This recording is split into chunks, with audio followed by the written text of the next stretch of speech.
जय हिंद। देखिए, आज हम इस प्रकरण में बहुत ही इम्पॉर्टेंट और ख़ास करके हम अपने गांव, अपनी जो लोकल हमारी जो समस्याएं हैं उसके बारे में हम बात करेंगे। आज बात करेंगे जो अभी दोहरीकरण हो रहा है रेलवे लाइन का, मैं और कह सकते हो से गुजरती हुई जो रेलवे लाइन जाती है बारसलिंग और नवादा के मध्य में, तो हमारा गांव बीच में पड़ता है और हमारी सड़कें जो हमारी ग्रामीण सड़कें हैं जो नेशनल हाईवे 83 को जोड़ती है, उससे संबंधित हम समस्याओं के बारे में बात करेंगे। और ये कह सकते हो कि समस्या कह सकते हो कुछ विगत जो है दिनों से बहुत ही अधिक जटिल और होते जा रहा है। इसके बारे में हम लोग आगे डिटेल में विस्तृत जो है चर्चा करने का प्रयास करेंगे। लेकिन हम आगे बढ़ने से पहले हम एक अभी अगर वैश्विक पटल पे सबसे अधिक शक्तिशाली और सबसे समृद्ध अगर राष्ट्रों की अगर उपमा दूं,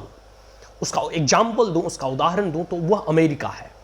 संप्रभुता के दृष्टिकोण से वह अधिक संपन्नशाली राष्ट्र है, तकनीक के दृष्टिकोण से भी है, सामरिक दृष्टिकोण से भी, अन्य सभी मापदंडों से हम उसको मेजर करते हैं तो हम पाते हैं कि वो अभी एक वर्ल्ड सुप्रीमेसी में वह सबसे सोल सुपर पावर है। लेकिन कहा जाता है अमेरिका आज इतना विकसित क्यों हुआ? तो कहा जाता है कि अमेरिका इसलिए नहीं विकसित हुआ कि वहां अच्छी सड़कें हैं, बल्कि अमेरिका इसलिए विकसित हुआ, ठीक है, अमेरिका इसलिए विकसित हुआ क्योंकि वहां अच्छी सड़कें बनी और इसलिए अमेरिका इतना डेवलप्ड हो गया। तो इस बात को ध्यान रखें, अमेरिका डेवलप्ड हुआ इसलिए अच्छी सड़कें बन गई नहीं, बल्कि अच्छी सड़कें बनी इसलिए अमेरिका इतना डेवलप्ड हुआ। तो सड़क जो है या रेलवे लाइन है या फिर एयरबेस है, मोड ऑफ जितने भी कम्युनिकेशंस और ट्रांसपोर्टेशन है, वह उस पार्टिकुलर एरिया को, पार्टिकुलर क्षेत्र के डेवलपमेंट में बहुत योगदान देता है, बहुत रोल और वाइटल रोल प्ले करता है। एक समय था कि गांव से जो सड़क शहर को जोड़ती थी वो कच्ची सड़कें हुआ करती थी। फिर प्रधानमंत्री ग्रामीण सड़क योजना हो गए या फिर मुख्यमंत्री आवास कह सकते हो, मुख्यमंत्री सड़क या मुख्यमंत्री निधि के द्वारा जो है सड़क को लिंक करने की जो योजनाएं हैं, फिर जो भी सड़कें हैं, खास करके नेशनल हाईवे सेंट्रल गवर्नमेंट के अंतर्गत होती है, स्टेट हाईवे स्टेट गवर्नमेंट के अंतर्गत होती है। तो जो सड़क जो है ना एक लाइफ लाइन है।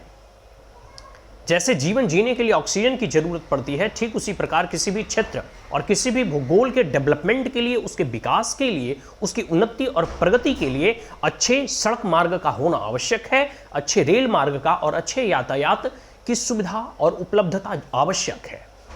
अगर आप एक बार कल्पना करके देखो, वो गांव, वो क्षेत्र, वो कस्बा, वो जिला, वो डिस्ट्रिक्ट या फिर वो स्टेट जहां की सड़कें की स्थिति खराब है या फिर बदतर स्थिति में है, या फिर हर एक गांव जो है अभी जो है कह सकते हो कि सड़क से नहीं जुटा हुआ है, उसकी स्थिति आप कल्पना करके देखो कि अगर सड़क नहीं है तो अच्छे जो है कह सकते हो कि वहाँ मोड ऑफ कम्युनिकेशन उपलब्ध नहीं होंगे। या किसी भी क्षेत्र में आप देख लो, तो चाहे एजुकेशन का क्षेत्र हो, शिक्षा का क्षेत्र हो, कह सकते हो कि आप कह सकते हो कॉमर्स का क्षेत्र हो, ट्रेड का क्षेत्र हो, व्यापार का क्षेत्र हो, उद्यमिता का क्षेत्र हो, हर क्षेत्र में वो कह सकते हो कि गांव, वो कस्बा पिछड़ जाएगा और पीछे रह जाएगा। हमारा जो गांव है वो कह सकते हो कि एक प्रकार से कह सकते हो कि जो सोल कह सकते हो ना कि एक प्रकार से सिंगल ऐसा रोड है जो हमें अपने मार्केट और खास करके नेशनल हाईवे 83 तक जो है हमें जोड़ता है। इधर जो नया रोड बना है, ये जो 212 वगैरह पंचायत से जोड़ती है, ये सड़कें एकदम अभी कह सकते हो ना कि पतली सड़कें हैं और उतना इफ़िशियंट भी नहीं है, क्योंकि ये हमारी लंबी दूरी कह सकते हो ना कि एक प्रकार से हो जाता है इधर से जाने के लिए, और इधर आप पकड़ी बर्मा नवादा जा सकते हैं। बट अगर आपको बारसलीगंज जाना हो, मिल्की जाना हो, अपना पंचायत जाना हो, तो इट विल क्रिएट कह सकते हो ना कि डिफ़िकल्ट सिचुएशन। ठीक है, अब है कि हम इसलिए मोदी जी का धन्यवाद देते हैं ना कि एक चीज़, मैं अभी सड़क के बारे में बात करने से पहले कुछ चीज़ें और बाद में क्या करूँगा कि जो हमारी रेलवे लाइन की दुर्दशा थी वो अब धीरे धीरे सुधर रही है। मतलब पहले था कि डीजल इंजन से गाड़ियाँ चलती थी, रेल चलती थी, तो है कि गया में भी खुलने में समय लगता था और क्यूल में भी खुलने में समय लगता था, क्योंकि इंजन वगैरह चेंज होता था, बहुत सारी समस्याओं का सामना करना पड़ता था। लेकिन मोदी जी के आने के बाद, इलेक्ट्रिफिकेशन होने के बाद रेलवे का दोहरीकरण भी हो रहा है और जहाँ जहाँ स्टेशंस वगैरह हैं उसका भी नवीनीकरण हो रहा है, चाहे बारसलीगंज हो, नवादा हो, काशीचक से पूरा इधर मननपुर, हर जगह जो है देखोगे तो रेलवे का एक कह सकते हो जीर्णोद्धार हो रहा है, उसका एक प्रकार से रिनोवेशंस किए जा रहे हैं, नए नए प्लेटफॉर्म्स बनाए जा रहे हैं। तो ये एक कह सकते हो ना कि प्रशंसा का विषय है, इसके लिए हम मोदी जी को धन्यवाद देते हैं। लेकिन साथ साथ अब समस्याएं आ जाती है हमारी गांव की। जब सिंगल लाइन था तो हम लोग जो है रोड क्रॉस करते थे, मैमोर तक पहुंचते थे तो रेलवे लाइन आराम से क्रॉस कर लेते थे, उतनी समस्याएं नहीं होती थी और ट्रेनों की संख्या भी पहले कम थी, ठीक है, और डीजल इंजन वगैरह की ट्रेन थी। अब जब इलेक्ट्रिफिकेशन हो गया, ट्रेन और स्पीड और गति में दौड़ती है और जब इसका दोहरीकरण हो रहा है तो इसके लिए हम मोदी जी की प्रशंसा करते हैं कि चलो दोहरीकरण हो रहा है तो और जो है लंबी दूरी की ट्रेनें हमें नवादा से मिल सकता है, वारसलीगंज से मिल सकता है, इलेक्ट्रिफिकेशन हो जाने के कारण और नंबर ऑफ ट्रेन्स की संख्या भी और अधिक बढ़ेगी, ठीक है। फिर दिल्ली, मुंबई, कोलकाता जो भी लोग जाते हैं तो भविष्य में इधर से भी जो है मालगाड़ियाँ गुजरेंगी, इधर से भी जो है बड़े बड़े सुपरफास्ट और एक्सप्रेस ट्रेनें जो है गुजरेगी। तो ये हमारी प्रगति के लिए, खास करके देखो वारसलीगंज क्षेत्र में कितना बड़ा स्टेशन बन रहा है, ठीक है, 3-3 प्लेटफॉर्म बनाए जा रहे हैं। नवादा का भी जीर्णोद्धार आने वाले समय में हो रहा है। फिर काशी जगह अब देखो उसे पूरा हर जगह इस पूरे नवादा कह सकते हो ये क्यूल गया वाला रूट का रेलवे लाइन का बनना एक अपने कह सकते हो इस क्षेत्र के लिए उन्नति और प्रगति का जो है एक संदेश लेकर आती है। ठीक उसी प्रकार सड़क भी खास करके हमारे ग्रामीण क्षेत्रों के लिए और आसपास इर्द गिर्द में जितने भी गांव हैं, ऐसे कहा जाता है कि 15 से 20 गांव जो है इस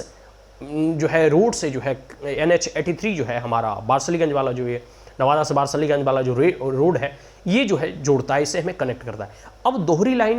कह सकते हो बीत जाने के कारण समस्या क्या होगा कि अगर जैसे कह सकते हो कि या तो अंडरपास वगैरह के बारे में कैसा माना जाता है कि अंडरपास का जो सैंक्शन था उसे सैंक्शन कर दिया गया है या फिर जो डिमांड था उसको जो है कह सकते हैं स्वीकृति मिल चुकी है। लेकिन सबसे बड़ी समस्या होती है अंडरपास में कि वो अभी तो जैसे नॉर्मल सीजन है, ड्राई सीजन है तो गाड़ी आ जा सकती है, उसका आवागमन में कोई अवरोध उत्पन्न नहीं होगा। लेकिन जब बरसात का मौसम आएगा, ठीक है, जब बारिश के सीजन होंगे तो वो जो है लो लाइंग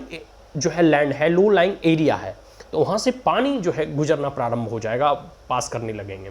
तो उससे जो है फिर जो है हमारी जो वाहन है उसमें गतिरोध उत्पन्न करेगा, वो उसमें आवागमन की कह सकते हो कि सुचारू रूप से नहीं हो पाएगा एक बार मान के चलो तो। और बारिश तो ऐसा है नहीं कि 1-2 महीना रहता है, 4 महीना रहता है। फिर अगर जम कर बारिश हो गया तो पूरा तालाब वगैरह में पानी जमे रहते हैं, भरे रहते हैं, तो इट विल कह सकते हैं ना कि create multiple problems in future. तो हम सरकार से अपील करते हैं कि अंडरपास ना देकर, और ओवर ब्रिज के भी बहुत सारे ग्रामवासियों का मत था कि ओवर ब्रिज बनाया जाए, लेकिन ओवर ब्रिज भी फिजिबल नहीं है, वो भी मैं तार्किक नहीं समझता हूँ। तो सबसे अच्छा और सबसे सरल और सबसे सटीक अगर कोई उपाय होगा तो वो फाटक की। हम व्यक्तिगत तौर पे मैं सुमित सिंह एज अ कह सकते हो ना कि एक गांव में जन्म लेने के कारण और मैं अपनी गांवों का एक प्रकार से कह सकते हो ना कि अगर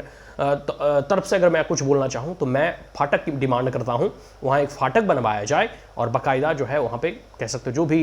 रेलवे कर्मचारी या पर्सनल जो भी वहाँ नियुक्त होंगे उनकी नियुक्ति की जाए। यही एक फिजिबिलिटी है, ताकि अगर यातायात को सुचारू रूप से चलाना है तो ओवर ब्रिज भी फिजिबल नहीं है, अंडरपास भी फिजिबल नहीं है, क्योंकि हमारा जो रोड है वो पक्का रोड है, ऑल वेदर रोड है और हमेशा जो है नित्य प्रतिदिन वहाँ से स्कूल की गाड़ियाँ हो, हॉस्पिटल्स वैन हो, एम्बुलेंसेस वगैरह हो, फिर कमर्शियल जो व्हीकल्स हैं, चाहे जो अपना जैसे फॉर एन एग्जांपल किसान जो है अपना कुछ जो है ले जाकर बाज़ार में बेचना चाहता हो, या बाज़ार से कुछ चीज़ हम जो है अपने घर तक ले जाते हैं, टोटो चलता है, टेम्पू चलता है, रिक्शा हो गया, ट्रैक्टर हो गए, तो इसका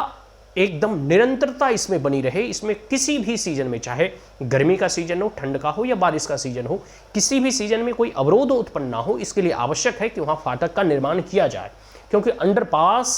जो है वो बारिश के समय में बहुत ही प्रॉब्लम क्रिएट करेगा। तो ये तो मैं तो अपनी तरफ से बोला। अब मैं कुछ पॉइंट और रखना चाहता हूँ। जैसे मैंने अमेरिका का उदाहरण दिया कि अगर अमेरिका आज इतना उन्नत है, इतना विकसित है, तो इसलिए नहीं कि वहाँ अच्छी सड़कें हैं, वहाँ अच्छी सड़कें हैं इसलिए अमेरिका उतना विकसित है। तो सड़क का होना आवश्यक है। आप फॉर एन एग्जाम्पल कुछ और उदाहरण दे लो। अब मैं अमेरिका का छोड़ दो, अब मैं अपने ही लोकल एरिया का देता हूँ। तो चाहे आप देखो मंजौर हो गया, या फिर आप देखो भुआलचक हो गया, लीला विघा हो गया, वो इतना डेवलप्ड कर गया है क्योंकि वहाँ से सड़कें गुजरती हैं। और जिस गांव जिस क्षेत्र से सड़कें गुजरती है वो स्वाभाविक सी बात है वहाँ यातायात बढ़ेगा, वहाँ व्यापार बढ़ेगा, वहाँ रोजगार बढ़ेगा, हर चीज़ वहाँ अधिक डेवलप्ड होता है। और हमारे गांव से क्योंकि वो सिंगल रोड गुजरती है, अगर वह भी बाधित हो जाए तो हमारी गाँव की आर्थिक, सामाजिक, राजनीतिक, शैक्षणिक, चिकित्सक हर एक क्षेत्र में, व्यापार के दृष्टिकोण से, कृषि के दृष्टिकोण से, हर एक दृष्टिकोण से जो है अगर रोड बाधित होती है तो उस पर नकारात्मक प्रभाव पड़ेगा। एक एग्जांपल और मैं देता हूं अपने ही लाइफ से। बचपन में हम लोग विवेकानंद पढ़ने जाते थे, अभी भी विवेकानंद की गाड़ियाँ आती हैं। अब तो विवेकानंद क्या छोड़ दो, कई एक स्कूल की गाड़ियाँ आती हैं। मैं गाँव की बात करता हूँ तो अब मान लो अगर वहाँ बारिश का समय है और कह सकते हो कि अंडरपास में पानी जमा हुआ है, तो कैसे बच्चे स्कूल जाएंगे। दूसरी बात है कि हमारे जो हाई स्कूल है, जो +2 लेवल का है, जो गवर्नमेंट स्कूल है, सारे बच्चे साइकिल वगैरह से जाते हैं। 8वीं के बाद 8वीं तक ही हमारे गांव में स्कूल है मंजौर पढ़ने के लिए।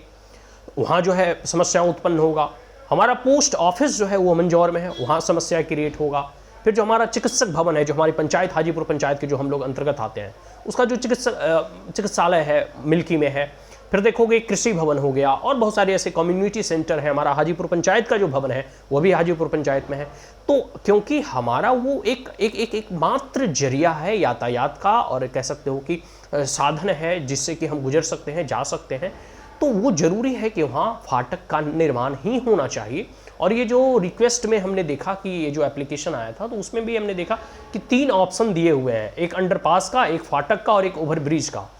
तो मैं व्यक्तिगत तौर पे मेरा अगर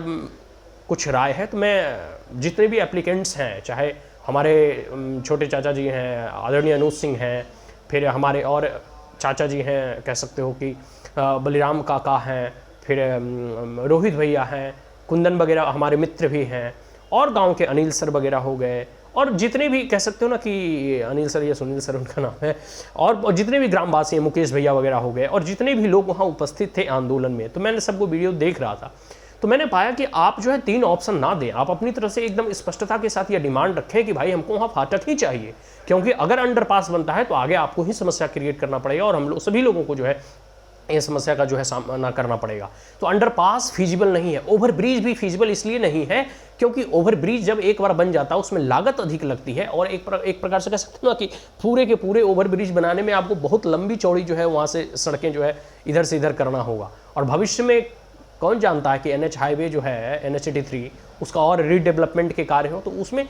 उसकी फिजिबिलिटी नहीं, क्योंकि एक गांव को क्रॉस करने के लिए कोई ओवरब्रिज देगा भी नहीं सरकार। तो सबसे उत्तम उपाय जो है ना वो फाटक ही है मेरे अनुसार से, मेरे दृष्टिकोण से। आप जितने भी ग्रामवासी हैं या जितने भी लोग हैं अपने अपने दृष्टिकोण से मूल्यांकन जो है करते हैं, वो अच्छी बात है। लेकिन मैं जहाँ तक समझता हूँ कि अगर कोई अच्छा उपाय है, अच्छा मध्यम अगर कोई मार्ग अपनाना है, तो फाटक ही सबसे अच्छा उपाय होगा। और हमारे ग्रामवासियों की तरफ से हम ये अपील भी करना चाहते हैं कि हमें फाटक ही मिलना चाहिए।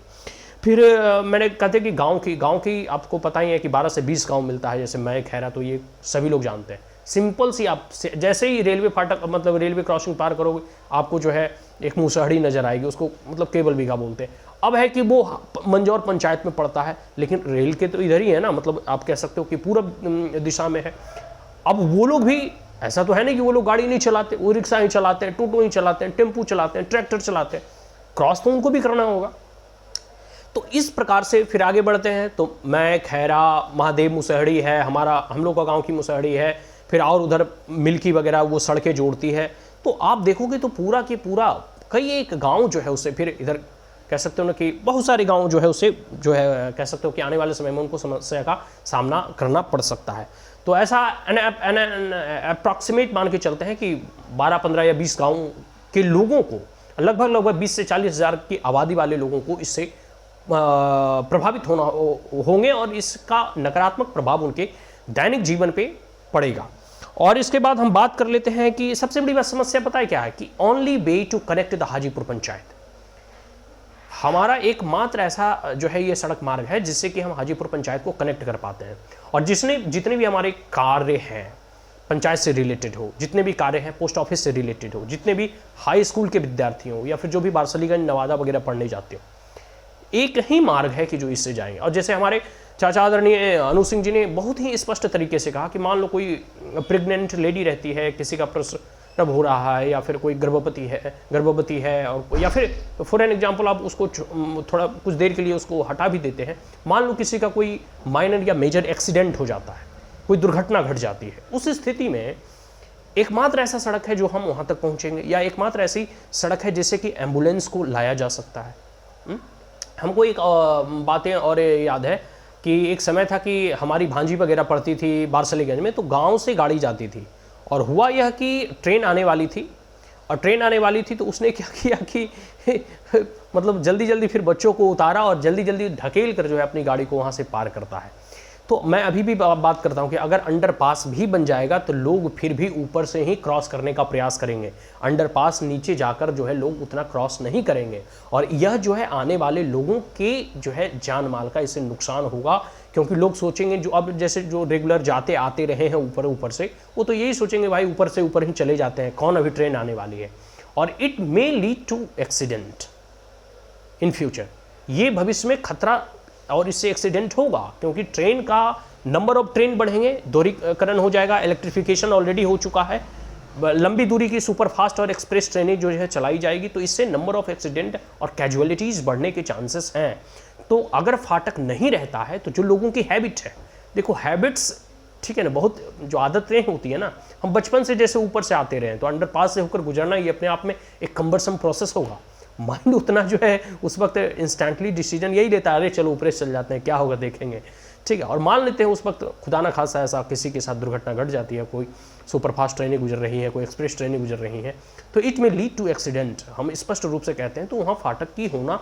परम आवश्यक है, एकदम नेसेसिटी है, और 100% नहीं 110% हम रिक्वेस्ट करते हैं कि वहाँ फाटक ही दिया जाए। अदरवाइज जो क्या होगा कि हमारे गांव के लिए एक बहुत ही समस्या क्रिएट करेगा। फिर जैसे एक चीज़ और है कि वहाँ पक्का सड़क हम लोग का है, ऐसा तो है नहीं कच्चा सड़क है, ठीक है। तो अगर पक्का सड़क है तो स्वाभाविक सी बात है कि ऐसा कहा जाता है कि विश्व बैंक के माध्यम के द्वारा जो है हमारी सड़क का निर्माण सर्वप्रथम किया गया था। उसके बाद तो चाहे मुख्यमंत्री सड़क योजना हो या प्रधानमंत्री ग्रामीण सड़क योजना, जो हर एक गाँव को लिंक करने की बात है, तो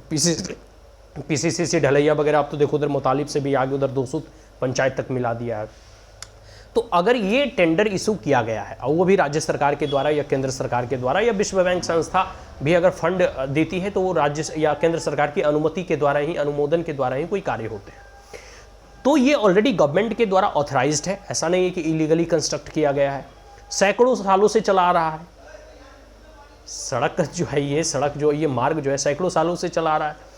तो स्वाभाविक सी बात है कि यह सड़क आने वाले सैकड़ों सालों तक और भी चलेंगे, ये कभी खत्म नहीं होगा। यह जो है सड़क जो है एक प्रकार से लाइफ लाइन है। तो आवश्यक ही नहीं बल्कि ज़रूरी है कि वहाँ फाटक का निर्माण होना चाहिए। इसके बाद हम बात कर लेते हैं इसके इम्पैक्ट के बारे में। कुछ चीज़ें हमने ऑलरेडी जिक्र इसका जो है चर्चा कर चुके हैं कि मान लेते हो कोई किसान है, और स्वाभाविक सी बात है हमारा पंचायत जो है कृषि आधारित पंचायत है, पूरे के पूरे बिहार कृषि आधारित है। मान लो उसको खाद ही लाना हो,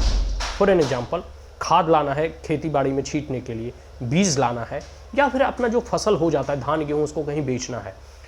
एकमात्र रोड है जिससे जो है ट्रैक्टर गुजरेगा या ट्रक गुजरेगा, तो अंडरपास में अगर बारिश का समय होता है तो वह एक प्रॉब्लम क्रिएट करेगा, ठीक है। तो ये ज़रूरी है कि वहाँ फाटक का निर्माण हो। तो एग्रीकल्चर का और खास करके किसानों का जो है ना, कह सकते हो ना कि अब जैसे प्रधानमंत्री हमेशा किसानों की भलाई की बात करते हैं, तो इस पर भी प्रधानमंत्री, ठीक है, और केंद्रीय रेल मंत्री अश्विनी वैष्णव जी जो है इस पर थोड़ा ध्यान दें। इसके बाद चिकित्सा की ऑलरेडी हमने बात कर लिया कि मान लो कोई एक्सीडेंट हो जाता है, कोई एम्बुलेंस वगैरह आती जाती है, तो स्वाभाविक सी बात है कि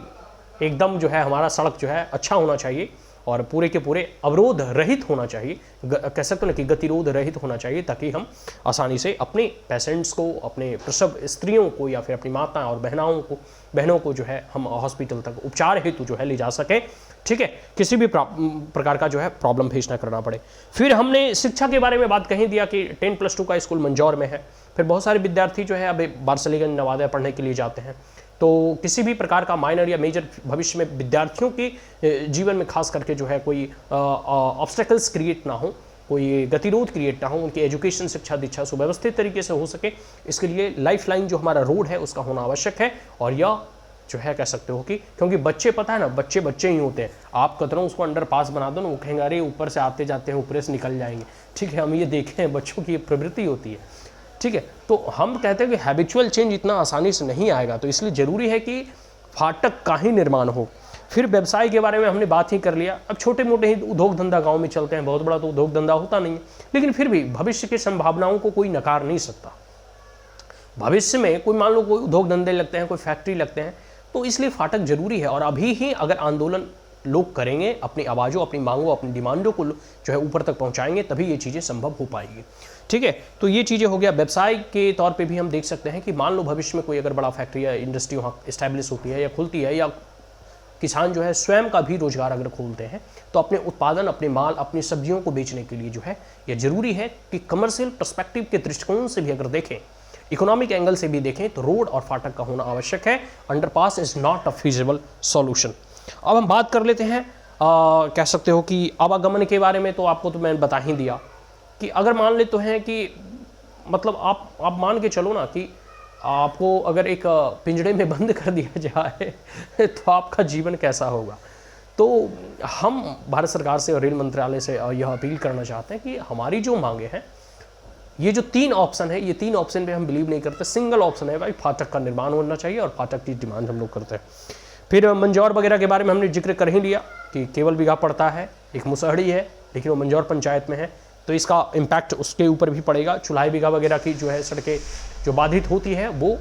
जो है उसमें भी अवरोध उत्पन्न होगा। मैं खैरा महादेव के बारे में हमने जिक्र कर ही लिया। मुतालिब चक और मुसहरी के बारे में ऑलरेडी हम लोग इसका वर्णन कर चुके हैं। धनकौर गाँव के बारे में आपने 200 पंचायत को देखो, कुछ लोग कहते हैं कि वन वे ये जो है रोड कैसे है। अगर आप 200 के हेतु मतलब उधर से घूम कर जाते हैं तो आप तो उधर नवादा और पकरी बर्मा वाला रूट पे पकड़ लेंगे, उधर से बारसलीगंज आना it is also not a feasible, और कह सकते हो ना कि इकोनॉमिकली ये वाइबल नहीं है, क्योंकि वो फिर बहुत दूर पड़ जाता है। ठीक है, अगर मान लेते हैं कोई सड़क इधर से भी निर्माण होती है, इधर बागी बगड़िया होते हुए फिर इधर घूम के जाती है, तो इतना घूम कर कोई नहीं जाना चाहेगा जो है बारसलीगंज। यह भी जो है वायबल नहीं है और इकोनॉमिकली फिजिबल नहीं है। ठीक है, तो ये सब सारी चीज़ें हैं। अब जो है कह सकते हो कि मतलब अब क्या किया जाए, इस पर भी प्रश्न जो है उठता है कि हम करें तो क्या है, हमें क्या करना चाहिए। एज कह सकते हो ना कि एक गांव के लड़के को उतना कहाँ तक पहुँच है, या फिर जो गांव वासी है वो कहाँ तक जाएंगे। तो बीडीओ को हो गया, एसडीओ हो गया, एसडीएम हो गए, या फिर आप कह सकते हो विधायक जो लोकल प्रतिनिधि हैं माननीय अरुणा देवी जी, या फिर डीएम साहब हो गए, या फिर संसद तो अभी देखो काम ही नहीं कर रहे भाई। चंदन सिंह हम स्पष्ट कहते हैं कुछ नहीं काम करते। गिरिराज बाबू थे, आदरणीय गिरिराज सिंह, कम से कम एक ट्रेन साप्ताहिक ही सही, लेकिन दिल्ली के लिए जो है उन्होंने चलाया। लेकिन खास करके इस दृष्टिकोण में, अगर हम रेलवे के दृष्टिकोण में देखें, या फिर खास करके हमारे गाँव के बारे में, ऐसा हम लोगों ने कई बार डिमांड रखा है कि आप आएँ, आप आकर हमारी समस्याओं का निराकरण करें, सुने, लेकिन वो आते ही नहीं। उनको जनता से कोई सरोकार ही लगता है नहीं है। ठीक है, तो फिर दानापुर मंडल के अंतर्गत जो है हमारा रेल डिवीज़न आता है, वहाँ भी एप्लीकेशंस दिए गए हैं। तो ऐसी वहाँ जो है बात कही गई है कि अंडरपास अप्रूव्ड हो गया, लेकिन हम अंडरपास से खुश नहीं हैं, हमें फाटक चाहिए। ठीक है, 24/7 वहाँ कोई कह सकते हो रेलवे के पर्सनल वहाँ उनकी नियुक्ति की जाए, और अगर हमारी डिमांड पूरी नहीं होती तो हम आगे भी आंदोलन करेंगे। तमाम ग्रामवासियों से अपील करेंगे और ऐसे एजुकेटेड युवा वर्ग से कि जो अगर आप सोशल मीडिया चलाते हैं तो एक ट्विटर होता है, ट्विटर आप लोग जानते होंगे, ट्विटर अकाउंट होता है, उसमें आप अपने कंसर्न को जो है आप डायरेक्टली पीएमओ ऑफिस को टैग कर सकते हैं, पीएम नरेंद्र मोदी को टैग कर सकते हैं, रेलवे मिनिस्ट्री और मिनिस्ट्री ऑफ रेलवे को टैग कर सकते हैं, और जो मिनिस्टर हैं भी अश्नवी वैष्णव जी, उनको टैग कर सकते हैं। तो ये जो लोकल स्तर पर, जैसे आदरणीय अनु सिंह जी हमारे छोटे चाचा जी, उन्होंने जो है डीएम को भी दरख्वास्त किया था, बलिराम काका वगैरह भी साथ में थे, और जो अभी जो आंदोलन हुआ था इसमें भी जो है कई मीडिया पर्सनल्स वगैरह वहाँ आए थे, सारे ग्रामवासियों की सहमति थी, उसमें सब लोग सम्मिलित हुए थे। रोहित भैया वगैरह थे, फिर कुंदन जी हमारे अच्छे मित्र भी हैं, और बहुत सारे ग्रामवासी वहाँ उपस्थित थे। तो हम सभी ग्रामवासियों से कहेंगे कि जो एजुकेटेड हैं या फिर जो सोशल मीडिया या ट्विटर चलाते हैं, तो अपने मिनिस्टर को जरूर टैग करें, क्योंकि यह समस्या जो है ना विधायक स्तर पर या फिर मेरे अनुसार से जो है कह सकते हो ना कि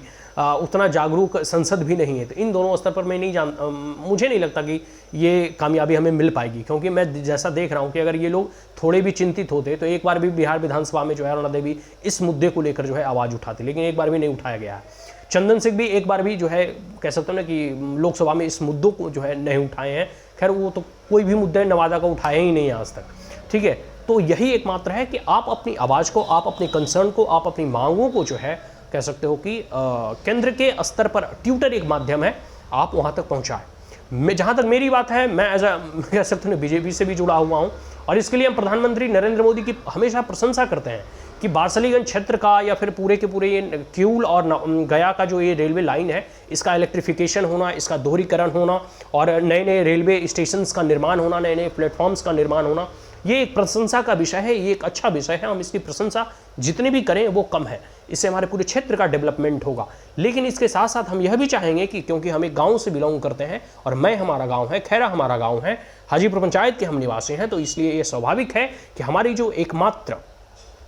जो है सड़क है, जो हमारी कह सकते हो कि लाइफ लाइन है, जिससे कि हमारा पूरा का पूरा शिक्षा, चिकित्सा, हमारी कह सकते हो रोजगार, व्यवसाय के संसाधन और जो है कृषि, खेती बाड़ी, हर चीज़ जो है उसका उस पर जो है एक प्रभाव पड़ता है जो है सड़क का। तो ये सड़क का होना आवश्यक है, और ये सड़क का होना ही आवश्यक नहीं है बल्कि सुगमता के साथ, स्वच्छता के साथ और जो है सुरक्षा के दृष्टिकोण से भी वह सड़क जो है सही हो। तो अगर हम तभी सुरक्षित रह पाएंगे जब हमें ऑल वेदर रोड ट्रांसपोर्टेशन का मैकेनिज्म हमें प्रोवाइड किया जाए। ऐसा नहीं कि आप अंडरपास बना देते हैं और जो है हमें बरसात के दिनों में यह समस्याओं का सामना करना पड़ेगा। और आने वाले समय में भी, अभी जैसे जो ये दोहरीकरण का कार्य चल रहा है, तो जब तक हमारी मांगें और हमारी डिमांडें पूरी नहीं होती तब तक हम अपनी आवाज़ों को उठाते रहेंगे। और अगर हो सके तो हम कह सकते हो कि दिल्ली में ही जो है रेल मंत्रालय या फिर मंत्री जी बैठते हैं, मैं कोशिश करूंगा अपने रिक्वेस्ट को, अपने एप्लीकेशंस को वहां तक पहुंचाने का। क्योंकि मैं जैसा देख रहा हूं ना कि जैसे जिस प्रकार से गूंगी और बहरी प्रतिनिधि अभी वर्तमान में, चाहे लोकल स्तर पर विधायक ही क्यों ना हो या फिर लोकसभा के स्तर पर जो है अभी कह सकते हो कि संसद ही क्यों ना हो, ये गूंगी और बहरी जो है दो प्रतिनिधि को जो हमने चुना है, वो हमें नहीं लगता कि हमारे जो है जो हमारे कह सकते हो डिमांड है उसकी जो है वो फुलफिलमेंट कर पाएंगे। क्योंकि अगर ऐसा होता ना तो एक बार भी वो हमारी मांगों को जरूर बिहार की विधानसभा में या फिर लोकसभा में जो है वो उठाते, लेकिन आज तक कोई भी जो है प्रतिनिधि ने ऐसा नहीं अपनी डिमांड को जो है, हमारी डिमांड को जो है वो अपनी डिमांड मानकर जो है वहाँ पर उठाए हैं। तो ऐसे प्रतिनिधि से हम कोई भी जो है इच्छा और अपेक्षा नहीं रखते हैं। हम अपनी मांगों को लेकर स्वयं जो है दिल्ली में बैठे केंद्र के मंत्री अश्विनी वैष्णव जी के पास जाएंगे, रेल मंत्री हैं, और हो सके तो हम एक एप्लीकेशन जो है पीएमओ को भी देंगे और एक एप्लीकेशन जो है कह सकते हैं कि रेल मंत्रालय में भी भेजेंगे। ये दो जगह एप्लीकेशंस भेजने का कार्य करेंगे। अगर देखो हमें कामयाबी मिलती है तो ठीक है, अन्यथा हम पूरे गाँव वासियों के साथ रेल रोको अभियान और आंदोलन के लिए हम आगे और अग्रसर होंगे। आज के लिए इतना ही। मैं तमाम ग्रामवासियों से फिर अपील करता है कि अपने prime minister, PMO office Narendra Modi और railway minister, ministry of railway और अश्विनी वैष्णव जी को ट्विटर पर टैग करके अपने कंसर्न को जरूर दें और जरूर उनसे टैग करके यह प्रश्न पूछें कि हमारी लोकल और ग्रामीण स्तर पर यह समस्या है, इसका निराकरण किया जाए। आने वाले समय में हम अपनी मांगों को और भी पूरे कह सकते हो कि जोश और होश के साथ उठाएंगे और सरकार को यह बताएंगे कि हमें हमारी मांगों को कैसे पूरा किया जाता है। आज के लिए इतना ही। जय हिंद,